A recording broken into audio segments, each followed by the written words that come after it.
बिन मायके की महिलाएं। स्कूलों में गर्मी की छुट्टियां चल रही हैं। अधिकतर महिलाएं अपने मायके गई हुई हैं। वहां वे अपनी माँ, बहन, भाभी से बोलेंगी, बतलाएंगी, खूब आराम करेंगी।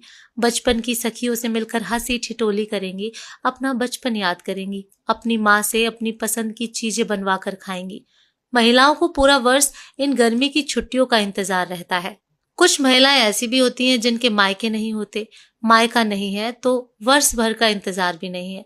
दुलार करने के लिए माँ नहीं है, बोलने बतलाने के लिए बहन भाभियां नहीं है।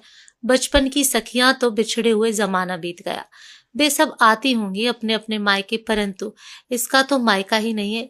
ये कहाँ जाए, कैसे मिले अपनी बिछड़ी हुई सखियों से। ऐसी महिलाएं किसी से मिलने की आस नहीं रखती। उनका सब कुछ वो एक घर होता है जिसमें वे रहती हैं। उन्हें वह घर ना मायका लगता है और ना ससुराल। वह घर उन्हें अपना घर लगता है। वे उस एक घर में ही अपनी खुशियां ढूंढ लेती हैं। वे उस घर को ही नए नए ढंग से सजाने संवारने में लगी रहती हैं। कभी घर के पर्दे बदलती हैं तो कभी नए नए डिजाइन की चादरें बिछाती हैं।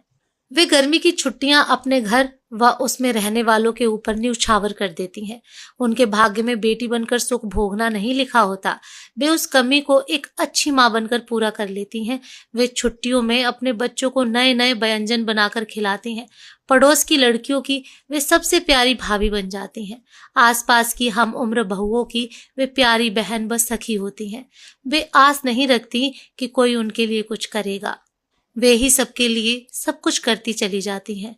मायके का ना होना इन महिलाओं को बहुत समझदार बना देता है। दोस्तों, आपको ये कहानी कैसी लगी कमेंट करके जरूर बताएं। पेज को फॉलो जरूर करें। धन्यवाद।